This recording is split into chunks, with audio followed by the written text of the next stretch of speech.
오늘 우리에게 주시는 하나님의 말씀은 요한복음 7장 1절에서 13절의 말씀입니다.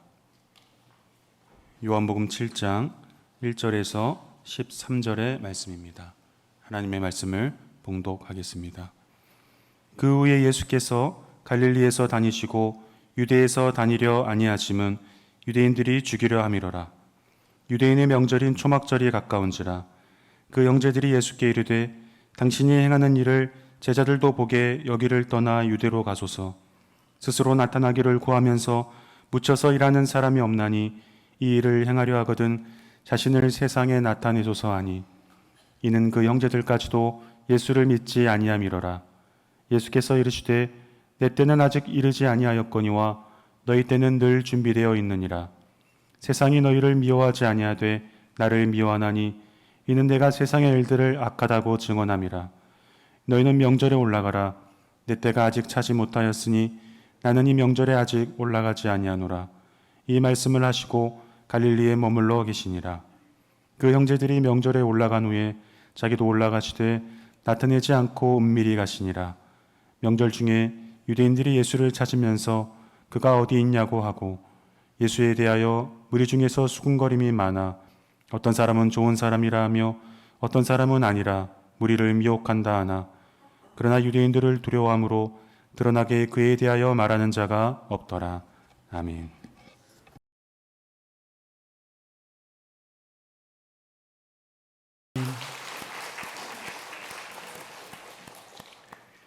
어젯밤에 어떻게 좀 잠을 좀 주무셨습니까? 너무 더워서. 또 오늘 낮에도 이렇게 예배당에 오는데 바깥에 너무 날씨가 덥죠. 우리 사랑하는 교우들, 교회 오며 가는 모든 길에 우리 하나님이 보호하여 주시고 그늘이 되어 주시고 낮에 해가 상치 못하도록 우리 하나님이 지켜주시기를 간절히 소망합니다. 우리 갈리 찬양대 찬양곡과 같이 선한 목자 되신 주님께서 우리를 영원까지 지켜주시기를 간절히 소망합니다. 계속되는 우리 요한복음의 말씀을 우리가 보고 있죠. 지난주에 우리가 예수님께서 행하신 오병이어의 기적 이후에 일어났던 일들을 우리가 말씀을 통해 보고 있습니다. 수많은 사람들이 예수님을 임금 삼고자 따라 나섰습니다. 하지만 예수님은 그들이 원하는 말을 들어주지 않았습니다. 오히려 주님은 자신이 하늘에서 내려온 살아있는 떡이라고 하시면서 주님의 세상에 오신 이유와 목적을 말씀하셨습니다. 사람들이 이 말씀을 잘 이해하지 못했습니다. 예수님은 자신이 우리에게 생명의 떡이 되시면서 또 십자가로 자기 삶을 나가신다고 암시해 주었습니다. 예수님은 자신을 따르겠다고 나선 사람들에게 본론의 얘기를 하게 된 것입니다. 예수님이 기적을 행하고 말씀을 전하는 그 목적이 무엇인지 분명하게 가르쳐 주신 것입니다. 기적과 사람들 자신의 욕망이 아니라 예수님을 믿는 것을 통해서 영생의 삶을 우리에게 가르쳐 주신 것입니다. 하지만 많은 사람들은 주의 말씀을 받아들이지 못했습니다. 이해하지 못했습니다. 그래서 대부분이 어떻게 되었습니까? 예수님을 버리고 떠나가 버렸습니다. 그 많은 사람들이 뭔가를 이룰 것처럼 모였던 그 사람들이 술술 빠져나가게 된 거죠. 자, 그렇게 되니까 예수님을 따랐던 12 제자들조차도 이 마음이 흔들리기 시작했습니다. 동요하게 되었습니다. 그런 제자들을 보시면서 주님이 말씀하셨죠. 너희도 가려느냐? 여러분, 우리는 이 말씀을 깊이 이해해야 합니다. 너희도 기적과 자기가 원하는 것을 쫓아 살다가 마음에 들지 않으면 그냥 뒤로 하고 떠나가겠느냐? 우리에게 물으시는 것입니다. 예수님의 이 질문에 베드로가 잘 대답했습니다. 영생의 말씀이 우리 예수님에게 있는데 내가 누구에게로 가겠습니까? 여러분, 이 베드로의 고백이 바로 우리의 고백이 되기를 간절히 축복합니다. 내가 지금 주님의 말씀을 다 이해하지 못해도, 내 삶에 어려움이 닥쳐와도, 내 삶의 어려움을 해석할 수 없더라도, 내가 어려운 재난 속에 있더라도 주님만이 나의 구세주이십니다. 나는 주님만을 의지하겠습니다. 나는 주님만 믿고 가겠습니다. 이것이 베드로의 고백이었습니다. 이 고백이 우리의 살아가는 모든 날 동안에 계속되는 믿음의 사람이 되기를 간절히 소망합니다. 자, 오늘 7장 1로 넘어오게 되었는데요. 7장 1절의 말씀은 이렇게 말합니다. 그 후에 예수께서 갈릴리에서 다니시고 유대에서 다니려 아니하심은 유대인들이 죽이려 함이러라. 자, 여기 그 후에라고 되어 있죠. 많은 사람들이 예수님을 버리고 떠나간 그 후를 가리켜 말하는 것입니다. 예수님은 예루살렘으로 가지 않으시고 갈릴리 지역에 머물러 계셨습니다. 왜냐하면 1절의 말씀과 같이 유대인들 가운데 예수님을 죽이려고 모여하는 자들이 나타났기 때문입니다. 자기들의 뜻을 들어주지 아니하고 또 자기들의 욕망을 실현해 줄 그런 왕이 아니라고 한다면 저런 자는 우리에게 도움이 되지 않는다. 그리고 유대인들, 종교 지도자들 이런 사람들을 통해서 예수님을 없애려고 하는 사람들이 나타나게 되었기 때문입니다. 자, 그런 가운데 오늘 2절 말씀 보면요. 유대인의 명절 초막절이 다가오고 있습니다. 여러분, 유대인의 명절 이 초막절은 뭘까요? 초막절은 이스라엘 백성들이 이집트의 노예로 지내다가 해방되어서 광야에서 40년 동안을 살았던 것을 하나님 앞에 감사하는 감사의 절기입니다. 하나님의 인도하심, 하나님의 보호하심, 그것이 없었더라면 그들이 광야에서 요즘 우리가 겪는 이 무더위 가운데에서 그 40년을 어떻게 살 수가 있었겠습니까? 우리가 이런 더위에 바깥에 조금만 나가도 견디기가 어렵지 않습니까? 광야의 삶이라고 하는 것은 그늘이 없습니다. 물을 찾기도 어렵습니다. 양식을 구하기도 어렵습니다. 그런 가운데 그들이 광야에서 그 수십만이 되는 사람들이 생명을 구하고 하나님의 도우심 가운데 살아왔던 것입니다. 그것을 감사해서 하나님 앞에 절기를 지키는 것이 바로 초막절입니다. 또 나중에는 가나안에 그들이 정착하게 되면서 가나안에서 추수하고 추수한 것을 하나님 앞에 감사를 드리면서 감사의 절기를 지키게 되었습니다. 그래서 그것을 가리켜서 수장절이라 그렇게 부르게 된 거죠. 이 초막절과 수장절은 같은 시간을 가리켜 말하는 것입니다. 그래서 우리 성경 말씀 보면 유대인의 명절 3가지 아주 중요한 명절이 나오게 됩니다. 유월절과 오순절과 또 여기 초막절 또는 수장절이 이렇게 나오는 것입니다. 이 절기에는 남자들이 예루살렘에 가서 하나님 앞에 예배하고 또 절기를 지키는 중요한 절기입니다. 그러니까 모든 남자들이 다 예루살렘으로 가게 되는 것이죠. 그런데 이 초막절이 다가오고 있는데 예수님께서는 예루살렘으로 올라가려고 생각하지 않고 있습니다. 그 내용이 오늘 3절 이하에 예수님의 동생들과의 대화 속에서 잘 나타나 있습니다. 여러분, 우리는 얼마나 세상의 속도에 맞춰 살아가느라고 어렵게 살아갑니까? 특히 우리 사회는 다른 사람의 영향을 많이 받는 그런 사회이기도 합니다. 뭔가 유행을 하게 되면 그 유행이 삽시간에 퍼지고 또 그걸 해야 또 많은 사람들이 또 기뻐하고 또 유행을 따라 사는 것이 우리의 모습이기도 합니다. 어른들에게도 그 유행이 이렇게 미쳐지게 되고 또 패션을 따라서 또 옷을 입고, 그래서 여러분 어른들 교복이란 말이 유행을 하지 않습니까? 어떤 특별한 브랜드와 또 옷이 유명한 유명세를 타고 또 영향을 미치고 유행을 타는 것입니다. 또 운동을 하는 것도 그렇고요. 또 사업을 하는 것도 그렇고요. 또 부동산과 재산을 관리하는 것들도 이런 유행을 타는 것을 우리는 보게 됩니다. 그래서 그런 유행과 기회를 놓치면 마치 큰일 날 것처럼 생각하며 조바심을 내는 것이 우리의 모습이기도 합니다. 우리 귀를 솔깃하게 하는 그런 투자의 말들이 있습니다. 그래서 유행을 따라서 섣불리 알지도 못하면서 달려들었다가 큰 낭패를 보는 경우들도 종종 있습니다.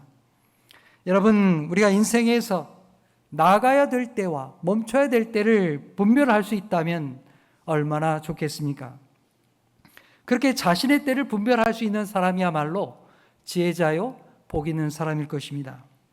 여러분, 오늘 말씀을 보면 바로 그 예수님께서 자신의 때를 분별하시는 그런 말씀이 오늘 말씀에 기록되어 있습니다. 예수님의 때에 대한 말씀이 여기에 나와 있는 것이죠. 예수님에게는 주님을 혼란시키는 말들이 없었을까요? 아닙니다. 오늘 말씀을 보면 동생들을 통해서 그런 혼란이 찾아오는 걸 볼 수가 있습니다. 자, 우리 7장 3절의 말씀을 우리 함께 읽어보겠습니다. 시작. 그 형제들이 예수께 이르되 당신이 행하는 일을 제자들도 보게 여기를 떠나 유대로 가소서. 예수님에게는 육신의 형제들이 있죠. 그 육신의 형제들이 예수님 앞에 간청하는 것입니다. 초막절 명절이 다가오고 있는데 여기 갈릴리에 죽치고 앉아있지 말고 저 유대 땅 중심지로 가라는 것입니다. 예루살렘으로 올라가라고 요구하는 것입니다.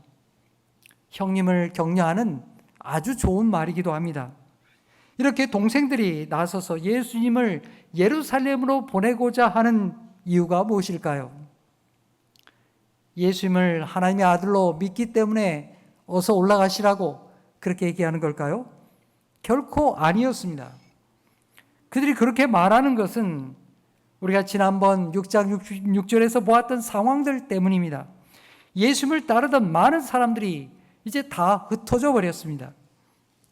동생들은 예수님이 하시는 그 말씀을 잘 이해하지 못하는 사람들이었습니다.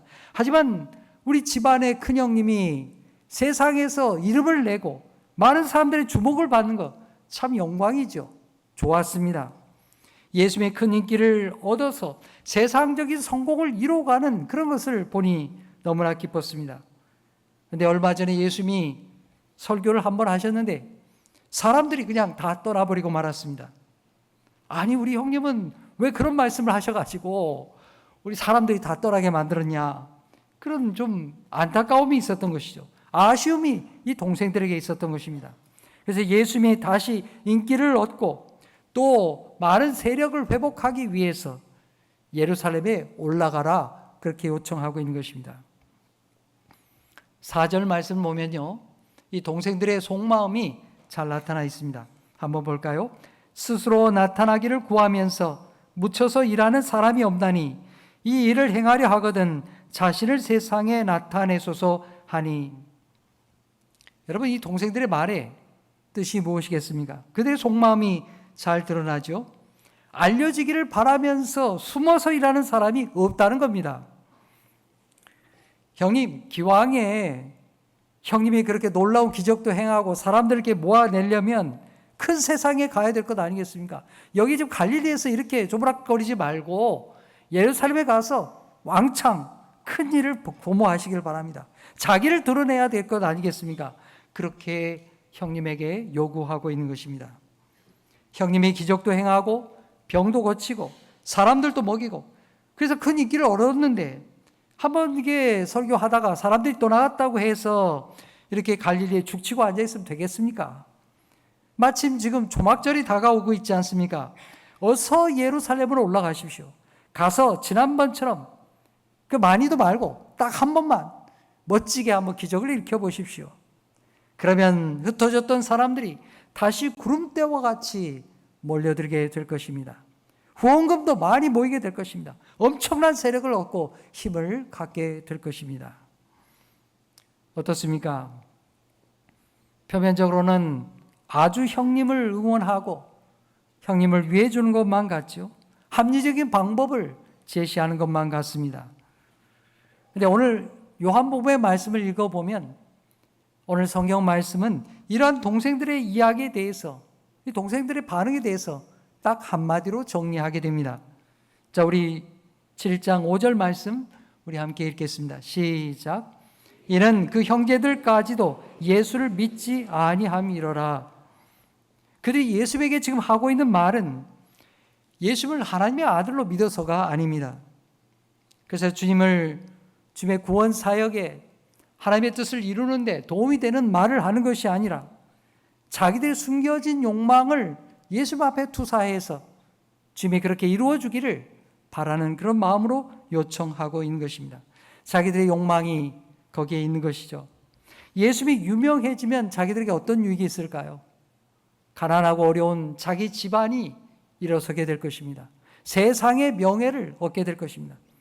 여러분, 이 예수님의 집안은 아버지가 목수였던 집안입니다. 가난한 집안이죠.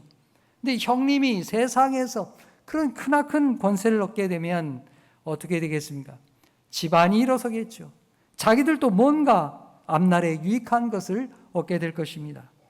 그런 욕망과 또 기대 가운데서 예수님, 여기 멈추면 되겠습니까? 빨리 좀 가서 예루살렘에서 여기 갈릴리 지역에서 뭘 이렇게 주물럭거리지 말고 예루살렘에 가서 큰 일을 도모하십시오. 그렇게 부추기고 있는 것입니다. 전혀 믿음과 관련이 없는 이야기입니다. 자, 이런 동생들의 요청을 받으신 예수님께서 어떻게 말씀하십니까? 자, 우리 6절 말씀 함께 읽겠습니다. 시작. 예수께서 이르시되 내 때는 아직 이르지 아니하였거니와 너희 때는 늘 준비되어 있느니라. 자, 8절 말씀도 우리 함께 읽겠습니다. 시작. 너희는 명절에 올라가라. 내 때가 아직 차지 못하였으니 나는 이 명절에 아직 올라가지 아니하노라. 아멘. 예수님은 자신의 때에 대해서 말씀하십니다. 그러면서 자신의 때가 아직 되지 않았다고, 그래서 나는 지금 예루살렘에 가지 않겠다고 말씀하는 것입니다. 여러분, 이 예수님께서 말씀하시는 내 때라는 게 도대체 무엇일까요? 요한복음을 우리가 읽어가게 되면 예수님께서 종종 말씀하시는 이 때에 대한 말씀을 우리가 발견하게 됩니다. 요한복음에 예수님께서 때에 대해서 말씀하시는 그 처음 기록이 어디냐 하면 요한복음 2장입니다. 거기에는 가나의 혼인잔치 이야기가 나오죠. 가나의 혼인잔치에 예수님과 제자들이 함께 참여했습니다. 기쁨의 자리였습니다. 그런데 이 어머니가 예수님에게 여러 가지 어려운 소식을 가지고 왔습니다. 예수님, 지금 이 집에 잔치를 하고 있는데 포도주가 그만 떨어져 버렸습니다. 이 도움을 요청하는 어머니의 말씀이었습니다. 그런데 그때 예수님이 말씀하지요. 요한복음 2장 4절에 이렇게 말합니다. 예수께서 이르시되 여자여 나와 무슨 상관이 있나이까? 내 때가 아직 이르지 아니하였나이다. 자, 여기에 예수님의 때에 대한 말씀이 나오게 됩니다. 상당히 냉정하게 예수님이 말씀하는 것 같죠. 예수님께서 말씀하신 이 예수의 때라는 게 도대체 무엇입니까? 그래서 궁극적으로 말하면 예수님께서 십자가에 달리셔서 하나님의 뜻을 이루실 때를 가리켜 말하는 것입니다. 가나의 혼인잔치가 이루어지던 때는요, 예수님의 공생애가 시작한 지 얼마 안 되던 때였습니다. 그래서 예수님은 더욱더 자신의 때가 아니라고, 자신을 드러낼 때가 아니라고 말씀하신 것입니다. 오늘 7장에도 예수님께서 말씀하죠. 아직 때가 아니라고 말씀하십니다. 후에 가면 7장 30절에도 그렇게 말씀합니다. 그들이 예수를 잡고자 하나 손을 대는 자가 없으니 이는 그의 때가 아직 이르지 아니함이러라. 자, 여러분, 그렇다면 그 때는 도대체 언제 오는 것입니까? 우리가 요한복음을 한참 뒤로 읽어가게 되면 요한복음 12장 23절에 그 이야기가 나옵니다. 우리 함께 읽어볼까요? 시작. 예수께서 대답하여 이르시되 인자가 영광을 얻을 때가 왔도다. 네, 마침내 예수님께서 말씀하십니다. 인자가 영광을 얻을 그때가 왔다는 것입니다. 그리고 그때는 주님께서 영광을 얻으실 거라고 말씀하십니다. 자, 그렇다면 여러분, 예수님께서 그토록 영광을 얻으시는 그때라는 것이 구체적으로 뭘 얘기하는 것일까요? 자, 우리는 그것을 이어지는 말씀을 통해서 12장 24절의 말씀을 통해서 알 수가 있습니다. 우리 함께 읽겠습니다. 시작. 내가 진실로 진실로 너에게 이르노니 한 알의 밀이 땅에 떨어져 죽지 아니하면 한 알 그대로 있고 죽으면 많은 열매를 맺느니라. 아멘. 이 밀알 하나에 대한 비유의 말씀은 바로 예수님의 자신에 대한 시기를 말씀하고 또 자신이 이룰 것을 말씀하는 이야기입니다. 예수님이 받으실 그 영광이라는 게 도대체 무엇입니까? 한 알의 밀이 죽음을 당하는 그걸 가리켜서 말씀하는 것입니다. 밀알 하나가 땅에 떨어져 죽습니다. 그런데 죽는 것으로 끝나지 않고 다시 살아나서 많은 열매를 맺게 될 거라는 것입니다. 이렇게 밀알 하나가 열매를 맺기 위해서는 무엇이 필요합니까? 생명이 있어야 됩니다. 근데 죽어버렸어요. 어떻게 해야 생명이 되겠습니까? 다시 살림을 받아야 되겠죠. 다시 살아나야 되는 것입니다. 하나님 아버지께서 다시금 일으켜 주시는 것입니다. 그로 말미암아 예수께서 부활하시고 또 우리에게 예수 그리스도를 통하여 영생의 생명을 부어 주시는 것입니다. 예수를 믿는 자들이 예수님을 통하여 영원한 생명을 얻고 주와 함께 기쁨을 얻게 되는 놀라운 구원의 사역을 예수님께서 이 밀알 하나의 이야기를 통해서 들려주시는 것입니다. 이렇게 예수님의 때라고 하는 것은 예수님의 십자가의 사건이 일어나기 위해서 예수님이 붙잡히는 바로 그 시점에서부터 시작이 되어지는 것입니다. 예수님은 늘 하나님의 뜻을 생각하셨고 그 때를 분별하기 위해서 기도하셨던 것입니다. 예수님은 6절에 그때가 아직 이르지 않았다고 말씀하셨습니다. 반면에 동생들을 향하여서 너희 때는 늘 준비되어 있다 이렇게 말씀하셨습니다. 여러분 이게 무슨 말씀입니까? 예수님은 하나님의 때를 준비하고 있기에 또 그 때를 기다리고 있기에 아직 십자가의 때가 이르지 않았다고 말씀하신 것이고 형제들은 주님의 뜻을 따르지 아니하고 세상의 방식과 자기들의 욕망을 따라서 그렇게 요구하고 있기 때문에 너희들 말하는 대로 언제든지 너희들은 그 길이 열려져 있지 않느냐 주님이 그렇게 말씀하신 것입니다. 세상의 인정과 세상의 방식을 따르는 형제들은 사람들로부터 미움을 받을 이유가 없습니다. 하지만 자신의 욕망을 들어주지 아니하신 예수님은 왕이 되어달라고 요구했던 그 예수님에 대한 요구를 거절했던 예수님은 사람들로부터 미움을 당할 수밖에 없는 것입니다. 그래서 오늘 7장의 1절의 말씀과 같이 예수님을 죽이려는 사람들이 모이하기 시작한 것이죠. 여러분 당시에 로마의 지배 가운데 있었는데 로마 사회는 당시에 모든 사람들 가운데 가장 최고로 여기는 가치가 무엇이었을까요? 인생의 최고로 여기는 가치가 무엇이었을까요? 명예를 얻는 것이었습니다. 재물보다도 명예를 얻는 것이 더 큰 영광이라고 생각했습니다. 그리고 명예 가운데서도 최고의 명예는 바로 사람들 앞에 영광을 얻는 것입니다. 지금 예수님의 형제들은 예수님에게 바로 그것을 요구하고 있는 것입니다. 여기 이 갈릴리 이렇게 조무락거리지 말고 세상의 방식을 따라서 예루살렘에 가서 많은 사람들로부터 영광을 얻고 세력을 얻으라고 그렇게 요구하고 있는 것입니다. 예수님도 말씀하셨죠. 우리가 방금 전에 읽은 말씀 요한복음 12장 23절과 같이 인자가 영광을 얻을 때가 왔다고 말씀하셨습니다. 그러나 여러분 예수께서 말씀하신 이 영광이라는 것은 어떤 뜻입니까? 로마 사회가 생각했던 그리고 동생들과 제자들이 생각했던 그 영광과는 정반대의 길이었습니다.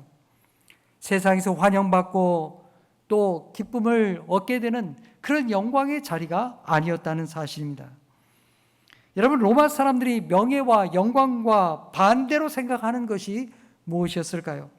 무엇이 그들에게 그 반대의 급부였습니까? 그것은 바로 부끄러움을 당하는 것입니다. 부끄러운 사람으로 낙인 찍히는 것입니다. 많은 사람들 앞에 수치를 당하고 그래서 죽임을 당하는 것, 그것이야말로 가장 부끄러운 것이고 또 영광과는 반대되는 것입니다. 여러분 십자가의 처형이라고 하는 것은 바로 그런 것입니다. 모든 형벌 가운데서 가장 부끄러움을 당하는 것입니다. 벌거벗겨져서 채찍을 맞고 조롱을 당하고 몇 날 며칠을 달려가지고 수치를 당하면서 죽는 그 고통, 그것이 바로 십자가의 처형이었습니다. 죽음의 자리에서도 가장 밑바닥으로 떨어지는 그 처형이 바로 십자가였던 것입니다. 그런데 놀랍게도 요한복음은요, 예수님이 십자가에 달심을 부활과 승천과 더불어서 하나님의 영광이라고 말씀하시는 것입니다. 예수님은 고난받고 수치를 당한 후에 그 수치를 다 씻어낸 후에야 영광을 받으셨다는 것이 아닙니다. 오히려 예수님이 십자가에서 수치를 당한 것을 통해서 그 십자가의 수치를 통해서 하나님께 영광을 받으셨습니다.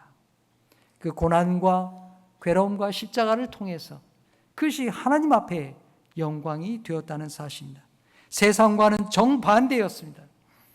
그래서 예수님께서는 지금 예루살렘으로 올라가지 않는 것입니다. 세상의 방법과는 다른 길을 택하기 위해서 지금 동생들과 함께 예루살렘으로 가지 않는 것입니다. 자, 이렇게 예수님은 자신이 영광받을 때가 언제인지 아셨습니다. 다시 말하면 예수님께서 고난받고 십자가를 져야 될 그때를 알고 그때를 기다리시며 또 준비하셨던 것입니다. 동생들이 예루살렘에 올라가서 인기를 얻고 세상 영광을 얻으라고, 그것을 취하라고 그렇게 요구했지만, 흩어진 사람들을 끌어모으고 또 세력을 과시하고 그렇게 영광을 얻으라고 요구했지만, 예수님은 십자가를 향하여 자신의 때를 준비하고 하나님의 길로 가까이 나가셨습니다. 그래서 그들과 함께 가지 않으신 것입니다. 8절 말씀을 우리가 다시 한번 읽어보겠습니다. 시작. 너희는 명절에 올라가라. 내 때가 아직 차지 못하였으니 나는 이 명절에 아직 올라가지 아니하노라. 동생들에게 함께 올라가지 않겠다고 예수님이 말씀하셨습니다. 그리고 갈릴리에 머물러 계셨습니다. 근데 우리 다음 구절은 또 이상합니다. 10절의 말씀 읽어볼까요? 시작. 그 형제들이 명절에 올라간 후에 자기도 올라가시되 나타내지 않고 은밀히 가시니라. 아멘. 여러분, 이게 또 뭔 이야기입니까? 동생들에게는 안 가겠다고 얘기했잖아요. 근데 또 예수님이 또 나중에 또 갔다는 겁니다. 여러분, 예수의 말과 행동이 모순되게 느껴지지 않습니까? 여러분, 우리가 이 본문을 어떻게 이해해야 될까요? 예수님도 선의의 거짓말을 하신다, 뭐 그런 얘기를 하려고 이걸 기록했을까요? 요한복음이 왜 굳이 이것을 여기에 기록했을까요? 우리 요한복음을 읽으면서 예수님의 말씀과 행동에는 이중적인 의미가 있다는 것을 발견하게 됩니다. 오늘 본문의 말씀이 그렇습니다. 8절의 말씀 다시 보십시오. 너희는 명절에 올라가라. 내 때가 아직 차지 못하였으니 나는 이 명절에 아직 올라가지 아니하노라. 예수님께서 아직 내 때가 차지 않았으니 나는 올라가지 않겠다, 그렇게 말씀하셨죠. 여기 올라간다라고 하는 것은 어떤 뜻이 있습니까? 문자적으로는 예루살렘에 올라가는 것을 금방 생각하게 될 것입니다. 그러나 예수께서 말씀하신 그 이면의 뜻에는 단지 예루살렘에 올라가는 것을 말하는 것이 아닙니다. 앞에서 말씀드린 대로 예수님께서 하나님의 뜻을 이루고 하나님의 십자가를 담당하셔서 영광을 이루기 위해 올라가는 것을 말하고 있는 것입니다.